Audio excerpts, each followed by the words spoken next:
Dear students, today we will discuss determination of E over M for electron.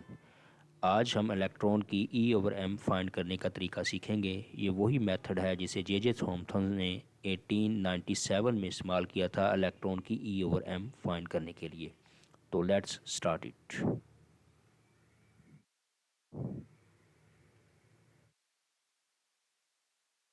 If an electron moving with a constant speed v entered into a magnetic field b directed into plane of paper, हमारे पास magnetic field इस तरह से है कि उसकी field lines paper के अंदर जा रही हैं। ऐसी सूरत में एक इलेक्ट्रॉन जिसकी स्पीड v है वो इस मैग्नेटिक फील्ड में इंटर होता है। तो इलेक्ट्रॉन के ऊपर एक फोर्स लगेगी, इसकी value F is equal to minus e v cross B होगी और इस फोर्स की डायरेक्शन वेलोसिटी v और b दोनों के परपेंडिकुलर होगी।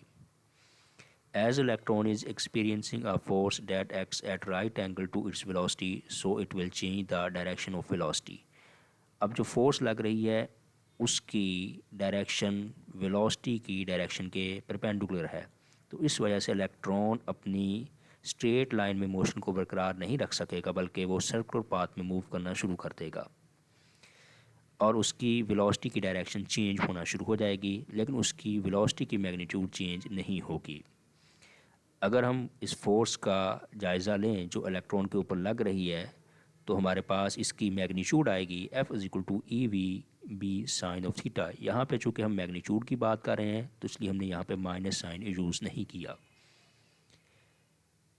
अब V और B के दरमियान एंगल देखा जाए तो ये 90 का बनेगा और इस वजह से अगर हम फोर्स की वैल्यू निकालना चाहें तो साइन थीटा की जगह पे 90 पुट करेंगे, जिसका रिज़ल्ट हमारे पास आएगा F is equal to e v B sine 90 की जगह पे 1।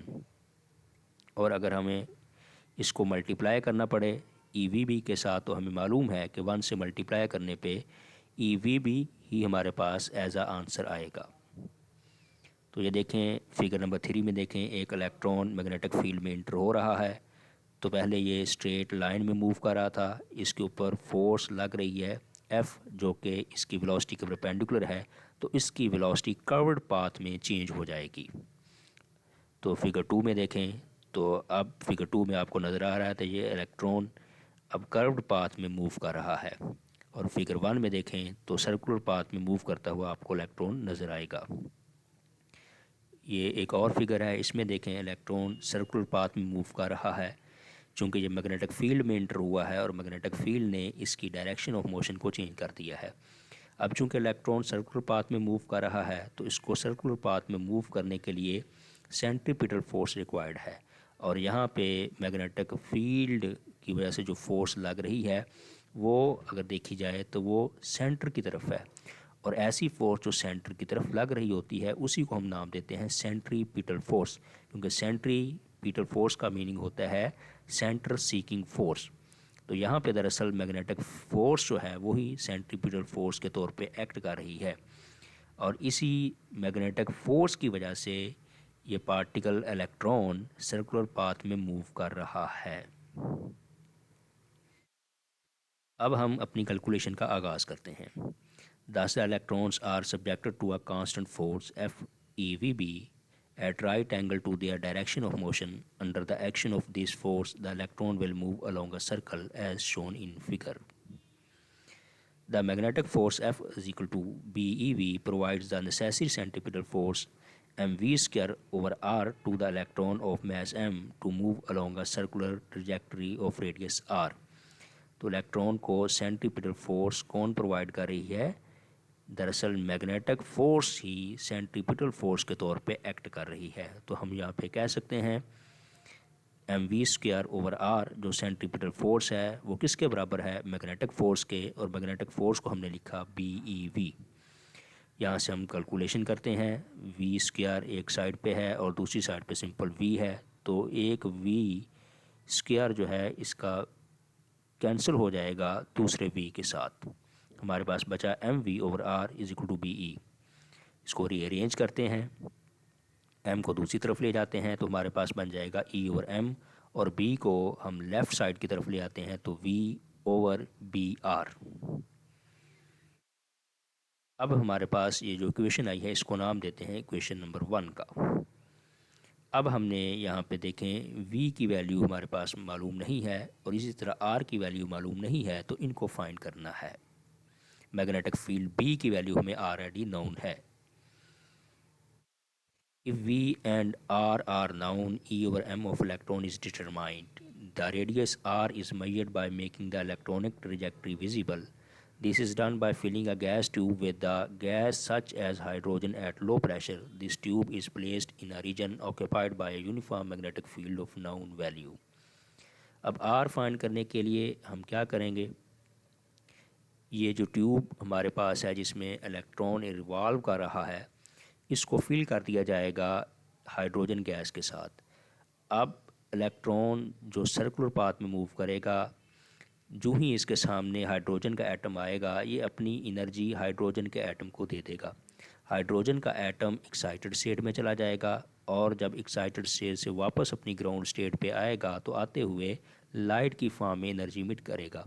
तो इस तरह हमें पता चल जाएगा कि इलेक्ट्रॉन कहाँ कहाँ से गुजरा है, उसके ट्रेसेस हमें मिल जाएंगे। जहाँ जहाँ से इलेक्ट्रॉन गुजरा होगा वो हिस्सा, वो ट्रेसेस, वो पाथ एल्यूमिनेटेड हो जाएगा, वहाँ से लाइट इमिट हो रही होगी। As electrons are shot into this tube, they begin to move along a circle under the action of magnetic force. As the electrons move, they collide with atoms of gas. This excites the atoms, due to which they emit light and their path becomes visible as a circle ring of light. तो operators में हमें एक circular ring मिलेगा light का, जो दरअसल बता रहा होगा कि इलेक्ट्रॉन इस हिस्से के अंदर, इस सर्कल के अंदर मूव कर रहे हैं। The radius r of the ring can be easily measured by using scale attached with apparatus. इस apparatus के साथ एक स्केल लगी होगी, उस स्केल की मदद से हम इस रिंग का रेडियस फाइंड कर लेंगे। In order to measure the velocity v of the electron, we should know the potential difference through which the electrons are accelerated before entering into the magnetic field. अब दूसरी चीज़ जो हमने find करनी है वो इन electron की वेलोसिटी है। उसके लिए हम क्या करेंगे, पोटेंशियल डिफरेंस फाइंड करेंगे, जिस पोटेंशियल डिफरेंस की वजह से इलेक्ट्रॉन्स को काइनेटिक एनर्जी मिली। इलेक्ट्रॉन्स को मूव करवाने के लिए, उनको एक्सेलरेट करवाने के लिए हम इलेक्ट्रिक फील्ड अप्लाई करते हैं और इलेक्ट्रिक फील्ड उतना ही स्ट्रॉन्ग होगा जितना पोटेंशियल डिफरेंस डेवलप होगा। तो अगर हम पोटेंशियल डिफरेंस फाइंड करने में कामयाब हो गए तो यहाँ से हम ये फाइंड कर लेंगे कि इलेक्ट्रॉन्स की काइनेटिक एनर्जी कितनी है, और इलेक्ट्रॉन की काइनेटिक एनर्जी के फार्मूले को इस्तेमाल में लाते हुए हम इनकी वेलोसिटी फाइंड कर लेंगे। तो हमारे पास इन इलेक्ट्रॉन्स की काइनेटिक एनर्जी हमेशा किसके बराबर होगी, ये पोटेंशियल डिफरेंस v और इसको मल्टीप्लाई करें इलेक्ट्रॉन के ऊपर चार्ज e, तो इनके प्रोडक्ट के बराबर होगी। तो इस फार्मूला की मदद से हम यहाँ से वेलोसिटी निकालते हैं। वेलोसिटी को एक तरफ रहने देते हैं, बाकी फैक्टर्स को दूसरी तरफ शिफ्ट करते हैं। 1/2 दूसरी तरफ जाके 2 बन जाएगा, 2ve/m। और अगर वेलोसिटी स्क्वायर का हम अंडर लें तो एक तरफ सिंपल वेलोसिटी बच जाएगी और दूसरी तरफ पूरी फैक्टर के ऊपर, पूरी वैल्यू के ऊपर अंडर आ जाएगा। अब यहाँ से वेलोसिटी की वैल्यू निकाल के हम इक्वेशन नंबर 1 में पुट करते हैं, तो हमारे पास E/m की वैल्यू आ जाएगी 2ve/m, इसका स्क्वायर रूट और नीचे br। अब हम इसको सिंपल करते हैं, दोनों तरफ स्क्वायर लेते हैं। स्क्वायर लेने से हमारे पास एक तरफ E/m का स्क्वायर बन जाएगा और दूसरी तरफ इस पूरे फैक्टर का स्क्वायर आ जाएगा। अब इसको मज़ीद सॉल्व करते हैं, स्क्वायर अप्लाई कर देते हैं, E²/m स्क्वायर आ जाएगा और दूसरी तरफ हमारे पास 2ve/m b²r स्क्वायर आ जाएगा। अब देखें E²/m स्क्वायर लेफ़्ट साइड पे है और राइट साइड पे हमारे पास E/m मौजूद है, तो ये आपस में कैंसिल हो जाएंगे। तो लेफ़्ट साइड पे हमारे पास सिंपल E/m बच जाएगा और राइट साइड पे हमारे पास बच जाएगा 2v/b²/r स्क्वायर। अब इस क्वेश्चन में देखें, हमारे पास आर स्क्वायर की वैल्यू हमने पहले ही मालूम कर ली है, बी स्क्वायर हमारे पास पहले ही से नाउन होता है और कैपिटल वी पोटेंशियल डिफरेंस भी हमें ऑपरेटर्स पे मालूम होता है। तो तमाम चीज़ें जो हमने फ़ाइंड करनी थी वो हम फाइंड कर चुके हैं। इनकी वैल्यूज़ को इस इक्वेशन में पुट करेंगे और इसको सॉल्व करेंगे तो इससे हमारे पास E/m की वैल्यू आ जाएगी। ये वो ऑपरेटस है या वो मेथड है जिसको जे थॉमसन ने भी इस्तेमाल किया था 1897 में इलेक्ट्रॉन की E/M फाइंड करने के लिए। ये उसका एक एडवांस वर्जन आपको दिखाया गया है, लेकिन मेथड वही है। इसमें देखें आपको ये एक ब्राइट कलर का रिंग नज़र आ रहा है। ये वो ट्रेसेस हैं, वो पाथ है जहाँ पे इलेक्ट्रॉन रिवॉल्व कर रहे थे। तो इलेक्ट्रॉन इस सर्कल के अंदर रिवॉल्व करेंगे। और ये ऊपर आपको रेड कलर की कॉइल्स नज़र आ रही हैं, इनको हेल्महोल्ट्ज़ कॉइल्स कहा जाता है और इनका काम मैग्नेटिक फील्ड प्रोड्यूस करना होता है।